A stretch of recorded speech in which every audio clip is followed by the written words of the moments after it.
அஜித் ஏன் இப்படி செய்கிறார்? வெளிப்படையாக பேசிய உதயநிதி ஸ்டாலின். அஜித்குமார் நடிப்பில் விடாமுயற்சி திரைப்படம் உருவாகி பிப்ரவரி 6ஆம் தேதி வெளியாக இருக்கிறது. ஏற்கனவே தேதிகள் அறிவிக்கப்பட்டு சில காரணங்களால் ரிலீஸ் தேதி தள்ளி போனது. இதனால் சோகத்தில் இருந்த ரசிகர்களுக்கு சமீபத்தில் ட்ரெய்லர் வெளியிட்டு பட நிறுவனம் கொண்டாட வைத்திருந்தது.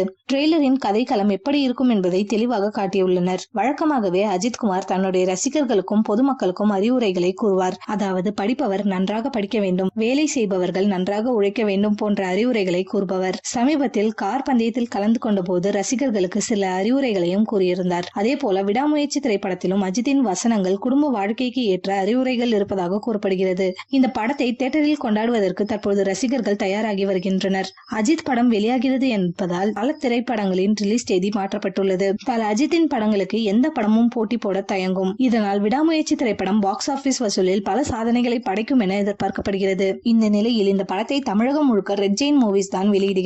தொடர்ந்து லைகா நிறுவனம் தயாரிப்பில் வெளியாகும் அனைத்து படங்களையும் ரெட் ஜெயின் மூவிஸ் தான் ரிலீஸ் செய்து வருகிறது. தற்பொழுது விடாமுயற்சி திரைப்படத்தை உதயநிதி ஸ்டாலின் பார்த்துள்ளார். அதில் அஜித்தின் அதிரடி ஆக்ஷன் காட்சிகள் மிகவும் அசர வைத்திருக்கிறது. இதில் அஜித் எந்த டூப் நடிகரும் பயன்படுத்தாமல் தானே நடித்திருக்கிறார். இதனை கேள்விப்பட்டதும் உதயநிதி ஸ்டாலின், அஜித் இதெல்லாம் ஏன் ரிஸ்க் எடுக்கிறார்? அவருக்காக பல லட்சம் ரசிகர்கள் கொண்டாட காத்து கொண்டிருக்கின்றனர். படத்தின் ஷூட்டிங்கின் போது அதிக அளவில் ரிஸ்க் எடுக்க வேண்டாம் எனவும் கேட்டுக் கொண்டிருக்கிறார். விடாமுயற்சி திரைப்படம் சிறப்பான மேக்கிங் இருப்பதாகவும் பாராட்டியிருக்கிறார். உதயநிதி ஸ்டாலின் ஏற்கனவே மகிழ் திருமேனி இயக்கத்தில் ஒரு திரைப்படம் நடித்திருக்கிறார். சமீபத்தில் நடந்த கார் பந்தய போட்டியில் அஜித் வெற்றி பெற்றதற்கு உதயநிதி ஸ்டாலின் வாழ்த்து தெரிவித்திருந்தார். அதே போல தமிழக அரசிற்கும் அஜித் தன்னுடைய நன்றியையும் கார் பந்தயத்துக்கு ஊக்குவிப்பதற்கு வாழ்த்துக்களை கூறியிருந்தார்.